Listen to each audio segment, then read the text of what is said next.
जय श्री कृष्ण। श्रीमद् भागवत महापुराण कथा में आप सभी का अभिनंदन है। आज हम प्रथम स्कंद के 18वें अध्याय का श्रवण करेंगे।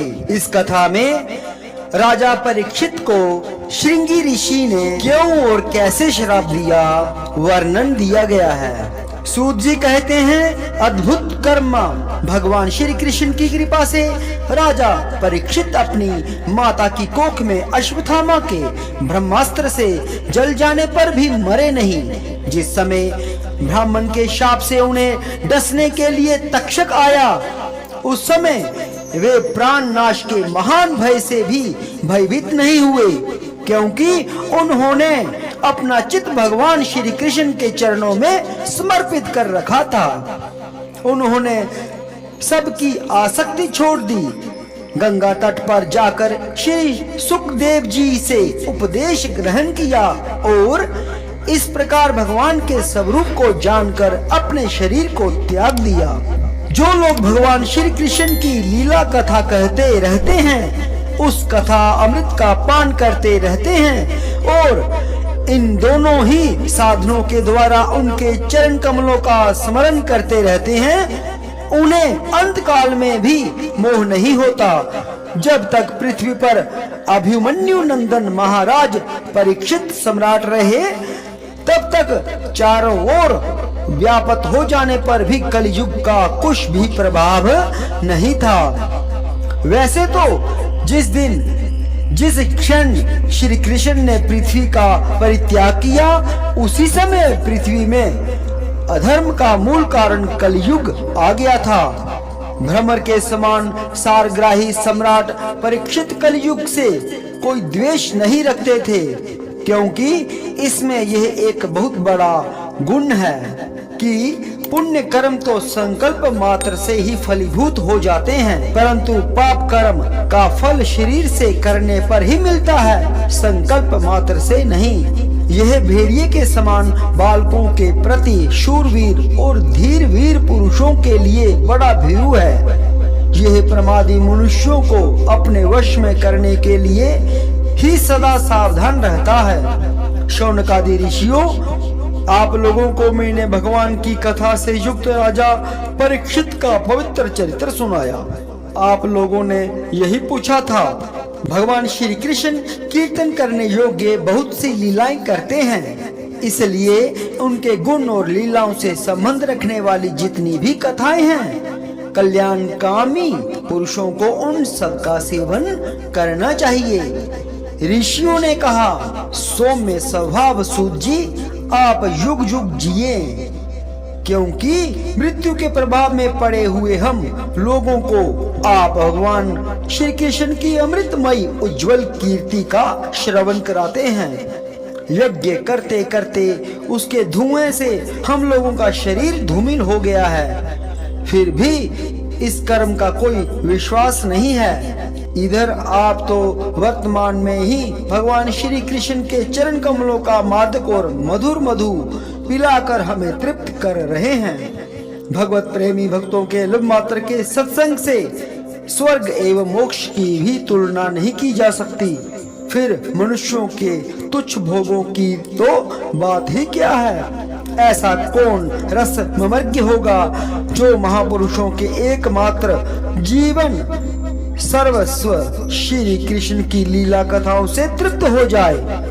समस्त प्राकृत गुणों से अतीत भगवान के अचिंत्य अनंत कल्याणमय गुण गणों का पार तो ब्रह्मा शंकर आदि बड़े बड़े योगेश्वर भी नहीं पा सके।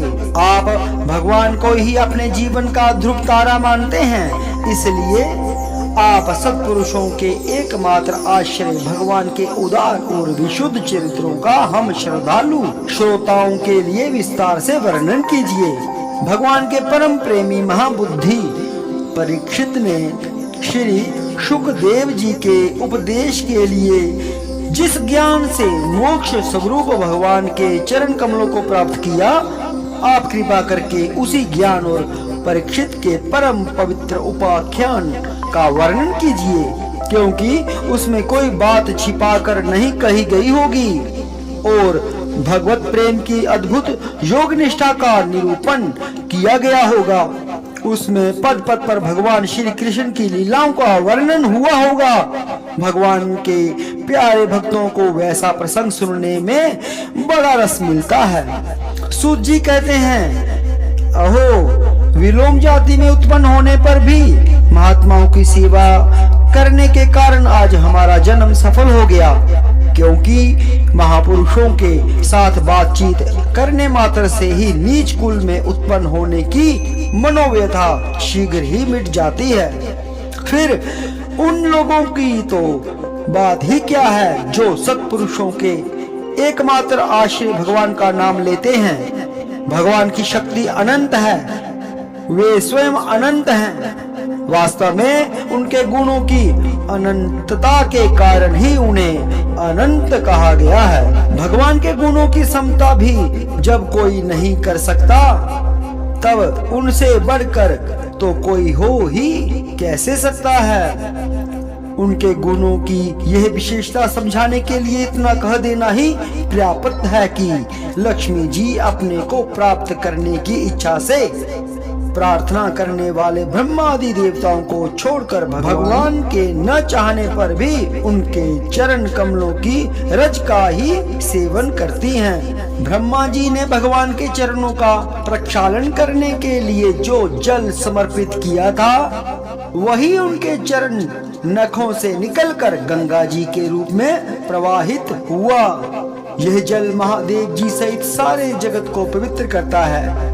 ऐसी अवस्था में त्रिभुवन में श्री कृष्ण के अतिरिक्त भगवान शब्द का दूसरा और क्या अर्थ हो सकता है। जिनके प्रेम को प्राप्त करके धीर पुरुष बिना किसी हिचक के देह के आगे की दृढ़ आसक्ति को छोड़ देते हैं और उस अंतिम परमहंस आश्रम को स्वीकार करते हैं, जिसमें किसी को कष्ट न पहुंचाना और सब ओर से उपशांत हो जाना ही स्वधर्म होता है। सूर्य के समान प्रकाशमान महात्माओं, आप लोगों ने मुझसे जो कुछ पूछा वह मैं अपनी समझ के अनुसार सुनाता हूँ। जैसे पक्षी अपनी शक्ति के अनुसार आकाश में उड़ते हैं, वैसे ही विद्वान लोग भी अपनी अपनी बुद्धि के अनुसार ही श्री कृष्ण की लीला का वर्णन करते हैं। एक दिन राजा परीक्षित धनुष लेकर वन में शिकार खेलने गए हुए थे।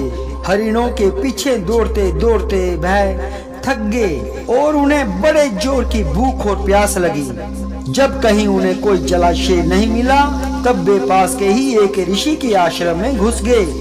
उन्होंने देखा वहां आंखें बंद करके शांत भाव से एक मुनि आसन पर बैठे हुए हैं। इंद्रिय, प्राण, मन और बुद्धि के निरुद्ध हो जाने से वे संसार से ऊपर उठ गए थे। जागृत, स्वप्न, सुषुप्ति तीनों अवस्थाओं से रहित निर्विकार ब्रह्म रूप तुरीय पदम में वे स्थित थे। उनका शरीर बिखरी हुई जटाओं से और कृष्ण मृग चर्म से ढका हुआ था।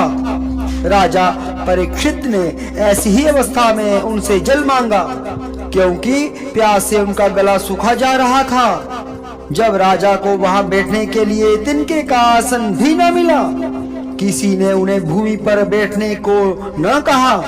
अर्घ्य और आदर भरी मीठी बातें तो कहां से मिलती। तब अपने को अपमानित सा मानकर वे क्रोध के वश में हो गए। वे भूख प्यास से छटपटा रहे थे, इसलिए एकाएक उन्हें ब्राह्मण के प्रति ईर्ष्या और क्रोध आ गया। उनके जीवन में इस प्रकार का यह पहला ही अवसर था।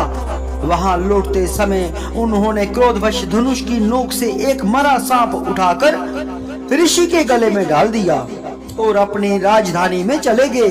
उनके मन में यह बात आई कि उन्होंने जो अपने नेत्र बंद कर रखे हैं, सो क्या वास्तव में उन्होंने अपनी सारी इंद्रिय वृत्तियों का निरोध कर लिया है, या इन राजाओं से हमारा क्या प्रयोजन।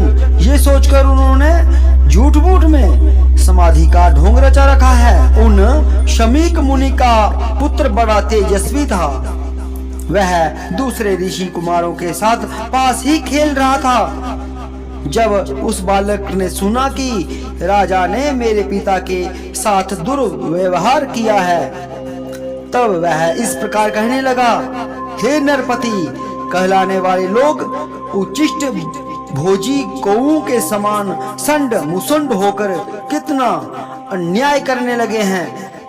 ब्राह्मणों के दास होकर भी ये दरवाजे पर पहरा देने वाले कुत्ते के समान अपने स्वामी का ही तिरस्कार करते हैं। ब्राह्मणों ने क्षत्रियों को अपना द्वारपाल बनाया है, उन्हें द्वार पर रहकर रक्षा करनी चाहिए। घर में घुसकर स्वामी के बर्तनों में खाने का उसे अधिकार नहीं है। अतएव उन मार्गगामियों के शासक भगवान श्री कृष्ण के परम धाम पधार जाने पर इन मर्यादा तोड़ने वालों को आज मैं दंड देता हूँ। मेरा तपोबल देखो। अपने साथी बालकों से इस प्रकार कहकर क्रोध से लाल लाल आंखों वाले उस ऋषि कुमार ने कौशिकी नदी के जल से आचमन करके अपने वाणी रूप वज्र का प्रयोग किया। कुलांगार परीक्षित ने मेरे पिता का अपमान करके मर्यादा का उल्लंघन किया है, इसलिए मेरी प्रेरणा से आज के 7वें दिन उसे तक्षक सर्प डस लेगा। इसके बाद वह बालक अपने आश्रम पर आया और अपने पिता के गले में सांप देखकर उसे बड़ा दुख हुआ तथा वह ठाड़ मारकर रोने लगा। विप्रवर शौनक जी शमीक मुनि ने अपने पुत्र का रोना चिल्लाना सुनकर धीरे धीरे अपनी आंखें खोली और देखा कि उनके गले में एक मरा सांप पड़ा है। उसे फेंककर उन्होंने अपने पुत्र से पूछा, बेटा तुम क्यों रो रहे हो? किसने तुम्हारा अपकार किया है? उनके इस प्रकार पूछने पर बालक ने सारा हाल बता दिया। ब्रह्म ऋषि शमीक ने राजा के शाप की बात सुनकर अपने पुत्र का अभिनंदन नहीं किया। उनकी दृष्टि में परीक्षित शाप के योग्य नहीं थे। उन्होंने कहा, ओहो मूर्ख बालक, तूने बड़ा पाप किया।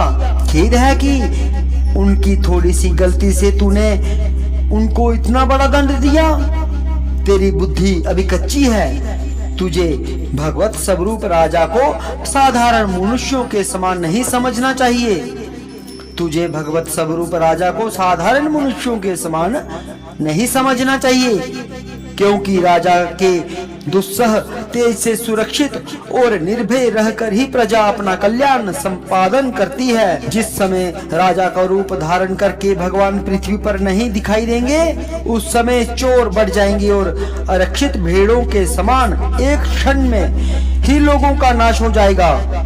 राजा के नष्ट हो जाने पर धन आदि चुराने वाले चोर जो पाप करेंगे, उसके साथ हमारा कोई संबंध न होने पर भी वह हम पर भी लागू होगा, क्योंकि राजा के न रहने पर लुटेरे बढ़ जाते हैं और आपस में मारपीट गाली गलौज करते हैं। साथ ही पशु, स्त्री और धन संपत्ति भी लूट लेते हैं। उस समय मनुष्यों का वर्णाश्रमाचार युक्त वैदिक आर्य धर्म लुप्त हो जाता है।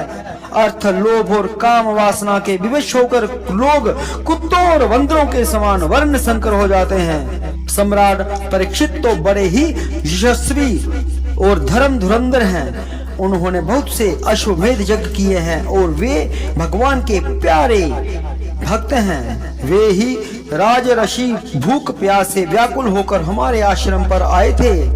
वे शाप के योग्य कदापि नहीं हैं। इस नासमझ बालक ने हमारे निष्पाप सेवक राजा का अपराध किया है। सर्वात्मा भगवान कृपा करके उसे क्षमा करें। भगवान के भक्तों में भी बदला लेने की शक्ति होती है, परंतु वे दूसरों के द्वारा किए हुए अपमान, धोखेबाजी, गाली गलौज, आक्षेप और मारपीट का कोई बदला नहीं लेते। महामुनि शमीक को पुत्र के अपराध पर बड़ा पश्चाताप हुआ। राजा परीक्षित ने जो उनका अपमान किया था, उस पर तो उन्होंने ध्यान ही नहीं दिया। महात्माओं का स्वभाव ही ऐसा होता है कि जगत में जब दूसरे लोग उन्हें सुख दुखादि द्वंद्वों में डाल देते हैं, तब भी वे प्रायः हर्षित तथा व्यथित नहीं होते, क्योंकि आत्मा का स्वरूप तो गुणों से सर्वथा परे है। जय श्री कृष्ण।